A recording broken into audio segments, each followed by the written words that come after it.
আসসালামু আলাইকুম রাহমাতুল্লাহ। বন্ধুরা কেমন আছেন? আশা করি আল্লাহর রহমতে অনেক ভালো এবং সুস্থ আছেন। দেশে এবং প্রবাসে যে যেখান থেকে ভিডিও দেখছেন আপনাদেরকে অসংখ্য ধন্যবাদ জানাই। আজকে আমি এমন একটি ভিডিও নিয়ে আপনাদের মাঝে হাজির হয়েছি যে সঠিক নিয়মে কবিরাজি শিক্ষা অর্জন করবেন এবং পরি বা জিন সাধন করে ওটাকে দিয়ে আপনি কবিরাজি করবেন। তা হলো কুরআনী পন্থায়। যে এমন কিছু কথা আছে যে কবিরাজি শিক্ষা করার নিয়ম শর্ত বা কবিরাজির কিভাবে কাজ হয় বা কবিরাজি কিভাবে শিখতে হয় বিস্তারিত এই ভিডিওতে বলবো। আর পরিসাধন কেন বা লাগে, যারা কবিরাজি করে প্রত্যেকের সাথে, যারা কবিরাজি করে যেমন জিন ছাড়াই কাউকে জাদুর চিকিৎসা করে বা একটি মানুষ অসুস্থ হচ্ছে চিকিৎসা করে, কিভাবে করে কুরআনী পন্থায় কিন্তু সে চিকিৎসা করে। কিন্তু এই কুরআনী পন্থায় চিকিৎসা করে তার সাথে মুয়াক্কেল জিন পরি আছে।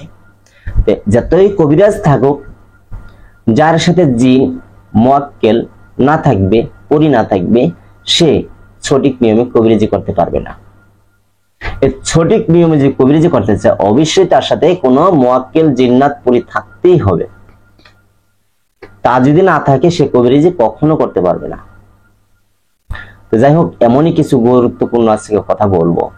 যারা নাকি বহুদিন যাবত আপনি পরি সাধন করতেছেন কিন্তু পরি হাসিল করতেছেন, পরি হাজির করতেছেন, হাজির হচ্ছে না, বা দেখা যায় আপনি 10 বছর 15 বছর 20 বছর উস্তাদের পিছনে ঘুরতেছেন, কবিরাজি বিদ্যা শিখবেন, জিন বন্দি করবেন বা জিন চালান, জিন রোগীর চিকিৎসা করবেন, জাদুটনা রোগীর চিকিৎসা করবেন, কিন্তু আপনি পারতেছেন না। আপনি অনেক কিতাব কিনছেন, অনেক ইউটিউবে ভিডিও দেখছেন, পারেন নাই। আজকে যে কথাগুলি বলা হবো এটা অনেক গুরুত্বপূর্ণ কথা। যাই হোক বন্ধুরা, যারা আমার আজকে এই ভিডিওটি নতুন দেখছেন, কষ্ট করে হলে চ্যানেলটি সাবস্ক্রাইব করে দেন, ভিডিওটি লাইক দিয়ে দেন, এটা শেয়ার করবেন, কারণ আপনাদের যারা সঠিক নিয়মে শিখতে পারেন, সঠিক ভালো কোনো জিনিস শিখতে পারেন, কুরআনী পন্থায় যেন আপনি শিক্ষা অর্জন করতে পারেন, যেন আপনি এমন বিদ্যা শিখতে পারেন যে এই দুনিয়াও বা আখিরাতে থাকে। আবার কিছু বিদ্যা আছে যেমন কুফরি কালাম যদি করেন আপনার এই দুনিয়া শেষ, আখিরাতও শেষ, জাহান্নামী। যাই হোক, আজকে কুরআনী পন্থায় কিছু কথা বলবো, শিখাবো ইনশাআল্লাহ কিছু জিনিস কবিরাজি বিদ্যা শিক্ষা। যে কবিরাজি বা জিন বা জাদুর রোগীর চিকিৎসা করা বিষয়টা আর পরি বা জিন মুয়াক্কেল সাধন করার বিষয়টা দেখেন। ধরেন একটি কবিরাজের সামনে একটি রোগী আসলো, তার উপরে জিন্নাতে ভর করছে বা তার উপরে জিন চালান করছে বা তার উপরে জাদু করছে, খবিশ জিন চালান করছে, দুষ্ট জিন, বদ জিন, আশেক জিন চালান করছে বা ভান মারছে। এরকম যদি সে রোগীর আসে, দেখবেন ওই রোগীকে যখন জারফুক করা হয়, যে আমেল সাহেব সে কিন্তু তার উপর তাকবীর করতে থাকে, তখন সেই রোগীটা কিন্তু অথচ তাকে বাইদা নিতে হয় বা রোগীর শরীরে জিন হাজির করতে হয়। আগে অনেক আয়াত আছে, এই আয়াতগুলি পড়লে রোগীর শরীরে হাজির হবে। বা আপনার সাথে যে মুয়াক্কিল বা জিন্নাত থাকবে তাদেরকে বলতে হবে, ওদের নাম আছে, সে নাম ধরে বলতে হবে, তুমি যাও, অনেক কৌশল আছে, তুমি যাও, আমার আল্লাহ যদি চাই যাও, তুমি যে এই রোগীর সাথে যে খবির জিন, বদ জিন, আশিক জিন, দুষ্ট জিন আছে তাকে যেখানে পাও আল্লাহর হুকুমে, আল্লাহর ইচ্ছায় ধরে নিয়ে আসো, সে জিন্নাত মুয়াক্কিলগণ যাবে। যে ওই জিন্নাতটা যদি যে কোনো প্রান্তে লুকায় থাকো তাকে ধরে না রোগীর সাথে বর করাই দিবে, কিন্তু আল্লাহর হুকুমই হবে। তখন ওই আমিল সাহেব যখন বলবে যে হেই তোমাকে বন্দি করে নিলাম, একটা আয়াত আছে, সে আয়াত পরে ফু দিবে, সে জিনটা বাধা পড়ে যাবে, বন্দি হয়ে যাবে। তাকে কিন্তু জেলখানা বন্দি করা যায়, তাকে খাঁচায় বন্দি করা যায়, তাকে জবাই করা যায়, তাকে বোতলেও বন্দি করা যায়। আমি বেশিরভাগই বোতলে বন্দি করি, জবাইটা কম করি। আমি জবাই করি না তো তেলে, কারণ আল্লাহ বলছে অযথা একটা প্রাণীকে মারবা না, আল্লাহর গোলামি করার জন্য। জিন আর ইনসানকে সৃষ্টি করেছে আল্লাহ আল্লাহর গোলামি করার জন্য, আর 18,000 মাখলুককে সৃষ্টি করেছে আল্লাহ মানুষের খেদমত করার জন্য। একটি মানুষ আর একটা মানুষকে যদি মাইরা ফেলানো হয় তাহলে ইসলাম দৃষ্টিতে জানের বদলে জান দিতে হবে। আর একটি জিন্নাত সে অথচ এখন খারাপ হতে পারে, এক সময় সে কিন্তু ভালো হয়ে যাবে। মানুষ যেমন 10 বছর 20 বছর অপরাধ করে, তারপরে সে কিন্তু তওবা করে একবার পরহেজগার আল্লাহওয়ালা হয়ে যায়, এমন জিন্নাতের ভিতরে হয়। তাই অযথা একটা জিনকে জবাই করা উচিত, কারণ কাকে কখন আল্লাহ তাআলা হেদায়েত দান করবে সেটা উপর আল্লাহই জানে। হত্যা করলে হত্যার বদলে তাকে হত্যা করতে হয় ইসলাম দৃষ্টিতে। এখন সৌদিতে আইন, কেউ যদি কাউকে মারে তাকে জবাই করে দেয়, এটা সৌদির আইন, এটা কোরআনের আইন। অযথা একটা জিন্নাতকে মারা বা জবাই করা উচিত। তবে একটি বোতলে ভরে রাখো, তাকে 10 বছর 20 বছর 30 বছর 50 বছর 100 বছর সে বোতলে বন্দি থাকবে, মাটি তলে গাড়া থাকবে। তো আমি এটা করি কখন, যে খুব খবিশ জিন্নাত, বিরাট দুষ্ট জিন্নাত, যেটি মানে এত খারাপ, 10 জায়গায় 20 জায়গায় ঘুরে আসছে, রোগী সুস্থ হয় নাই, সেই রোগী যখন আমার কাছে আসে, সে যখন খুব উতাল পাতাল করে তখন ওইটাকে আমি বোতলে ভরে দিই। আর যদি সে মুসলিম বা ভালো হয় তাকে এমন বুঝ দিব, সে বুঝেই রোগী ছেড়ে চলে যাবে, জীবন আর আসবে না। এক কোয়ালিটি চিকিৎসা করা যায়, একজনে এক পদ্ধতি করে থাকে। যাই হোক, ওদিকে যাব না। এই যে আপনার সাথে জিন্নাত পরি বা মুয়াক্কেল থাকে, সে কি করবে? রোগীকে আপনি এই আয়াত করে ফু দিবেন, বন্দী হয়ে যাবে। এখন বন্দী হওয়ার পর তাকে বোতলে ভরতে হবে, না হয় এই রোগীর থেকে ছাড়াই দিতে হবে তাকে ওয়াদা করায়া। আর যদি তাতে না হয় তাকে বন্দি করে রাখতে হবে জেলখানা বা বোতলে। এখন আপনার সাথে জিন্নাতি কি করবে? আপনি যখন বলবেন হে তুমি বন্দি হয়ে যাও আল্লাহর ইচ্ছায়, তখন আপনার ভিতরে রুহানি শক্তি থাকবে। সেই শক্তির বরকতে আল্লাহর পক্ষ থেকে আপনার সাথে জিন্নাত আছে, সেই জিন্নাতটা ওই রোগীর শরীরে যে জিনটা আছে ওই জিন থেকে বাইদা ফেলাবে, আল্লাহর হুকুমে বাইদা ফেলাবে, বান্ধিয়ে ফেলাবে।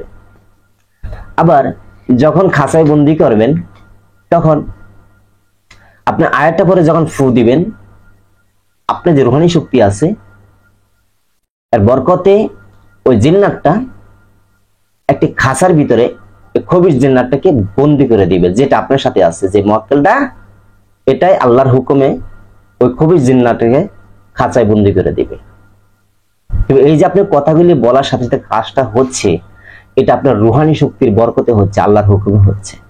আপনার সাথে জিন্নাতটাতে করতেছে, সে তার কিন্তু শক্তি নাই, ওকে আল্লাহ শক্তি দিচ্ছেন, আর আপনার রুহানি শক্তির বরকতে উসিলা।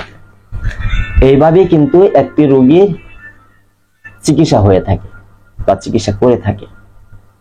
আর এই যে পরিসাধন ছাড়া, জিন সাধন বা মুয়াক্কিল ছাড়া আপনি যদি জিন্নাতের রোগী চিকিৎসা করতে চান, ওই যে রোগীর চিকিৎসাটা আপনি করবেন, সেই রোগীর সাথে যে খবিশ জিন, বদ জিন, আশিক জিনটা আছে, সেই জিনটা আপনার শরীরে ঢুকে পড়বে, তখন আপনি উল্টা রোগী হয়ে যাবেন। আর অবশ্যই এসব কাজের শরীর বন্ধ করার অনেক নিয়ম আছে, আপনি মজবুত করে শরীর বন্ধ করে নেবেন। আর আপনি এই কাজ করার আগে অবশ্যই একজন উস্তাদ ধরে শিক্ষা অর্জন করে আপনি সফলতাভাবে শিখবেন। আগে মানে যা শিখার সমস্ত কিছু শিখবেন, শিখার পরে আপনি কবিরাজিতে নামবেন। আর যদি অল্প কিছু আপনি জানেন, জারফুক করতে জানেন, সাধারণত জারফুক করতে জানেন, কিন্তু আপনি এমন একটা রোগী ধরে বসছেন যে জিন্নাতের খবিশ জিন্নাত শক্তিশালী একটা জিন্নাতের রোগীর চিকিৎসা করতেছেন, তখন আপনার সাথে মুয়াক্কেল নাই বা জিন নাই বা পরি নাই, আপনি কবিরাজি করতেছেন।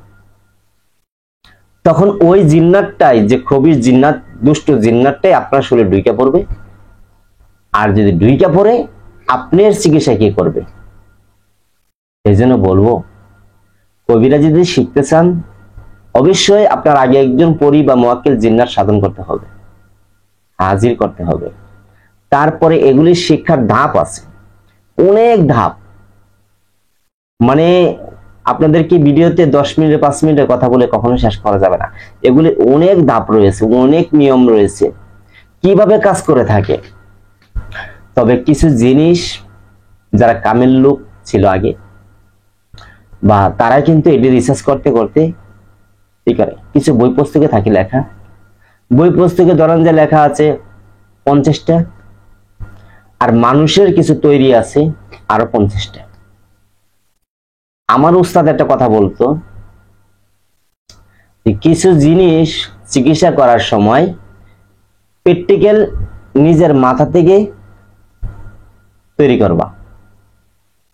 তবে হ্যাঁ, আমার উস্তাদের শিখাই দিছিল একটা গুমর কথা আছে, গুমরটা যখন আমাকে বলে দিল, তারপর থেকে উস্তাদের শিখাইছে আমাকে ধরেন 10টা, আর আমি নিজে বাজে মাথার ভিতরে আসছে 50টা। অটোমেটিক আসে। যখন একটি ব্যক্তি জিন্নাত রোগীর চিকিৎসা করবে, আপনার কাছে একটা রোগী আসবে কালকে বলবে যে আমি অমুক দিন একটা রোগী, মানে রোগী বলবে যে কালকে আসতেছি আপনার কাছে, রাতের ভিতরে সব দেখতে পারবেন যে রোগীটা কি সমস্যা বা কিতে কি হচ্ছে, ভালো হবে কি না হবে সবকিছু আপনি স্বপ্নে দেখা পাবেন। আপনাকে সব দেখায় দিবে, ভালো হলে দেখাবে, না হলেও দেখায় দিবে, আপনাকে দেখায় দিবে যে রোগী আজকালকার সকালে যে রোগী তোমার কাছে আসবে, এই রোগীর এই সমস্যা, এর সাথে এমন জিনিস, এর সাথে এমন জিনিস, এই জিনিসটাকে এভাবে ধরতে হবে, এভাবে ধরতে হবে, এটাকে এভাবে কবজা করে নিতে হবে, এটাকে এমন শক্তিশালী, একে তুমি এইভাবে পশুকে ধরে ভালোবা, এর জন্য এই আয়াতটা পাঠ করবা, তার জন্য এই আয়াতটা পাঠ করবা, পাঠ টু পাঠ বলে দিবে আপনাকে। কে বলে দিবে? আপনার সাথে যে মুয়াক্কেল জিন্নাত পড়ি আছে সে কিন্তু আপনাকে রাত্রে বলে দিবে এবং দেখায় দিবে তার কি কি রোগীর সমস্যা আছে। কিন্তু রোগী আপনি দেখেন নাই, খালি রোগী আইবো খালি এই কথাই কইছে, নামটা আপনি জানেন, কিন্তু আপনার সাথে মুয়াক্কেল তারা দেখে ঘুরে আইসা করছে, আইসা আপনাকে সব দেখাই দিছে স্বপ্নে, এই ঘটনা ঘটবে। এই হলো বিষয়। আবার কিছু কবিরাজ দেখবেন কি, যে রুগী রয়েছে চট্টগ্রাম, আপনি এখানে বসে বলতে পারেন কিভাবে, ওই আপনার সাথে যে মুয়াক্কেল গুলি আছে, মুয়াক্কেল গুলি যায়, যে আলেম আছে, এই কবিরাজ আছে, তার সাথে মুয়াক্কেল গুলি যায় দেখে আসে যে রুগীটার কি অবস্থা, কি জিনিস ধরছে। এই জন্যই মুয়াক্কেল পরি জিন লাগবে, তাছাড়া কবিরাজি কখনো সফল হবে না। যাই হোক বন্ধুরা, ভিডিওটি অন্য লম্বা হয়ে গেছে। আর যারা শিখতে চান, দেখেন আপনারা কখনো ডাইরেক্ট ফোন দিবেন না, কারণ ব্যস্ত থাকি ফোন ধরতে পারি না। আপনারা ভয়েস পাঠাবেন, আমি যখন ফ্রি হব আপনাদেরকে উত্তর দিয়ে দিব। আর যাদের খুব গুরুত্বপূর্ণ, যে 10 বছর 20 বছর আপনি ঘুরছেন, ধোঁকা খাইছেন, শিখতে পারেন নাই, তাহলে আপনি ফোন দিবেন। যে আপনি নতুন, আমি বলবো যদি নতুন হন আপনি 10 জায়গায় ঘুরে পরে আমার কাছে আসবেন। কারণ কিছু মানুষ আছে কি, মানে যদি কষ্ট পায়, পরে যখন সুখ পায়, তখন কিন্তু এই সুখের মর্ম সে বুঝে, তাই আমি কত কষ্ট করে সুখ পাইছি। আর যে প্রথমে সুখ পায়, তাহলে সে কিন্তু এই সুখের মর্ম বুঝবে না। একটা জিনিস হাজির করবেন, সাধন করবেন, কবিরাজি করবেন, যদি আপনি কষ্ট করে আসেন তাহলে এটা মর্ম বুঝবেন, যে কষ্ট করে না আসেন আপনি মর্মটা বুঝবেন না। যাই হোক, সকালে ভালো থাকবেন। আসসালামু আলাইকুম রাহমাতুল্লাহ।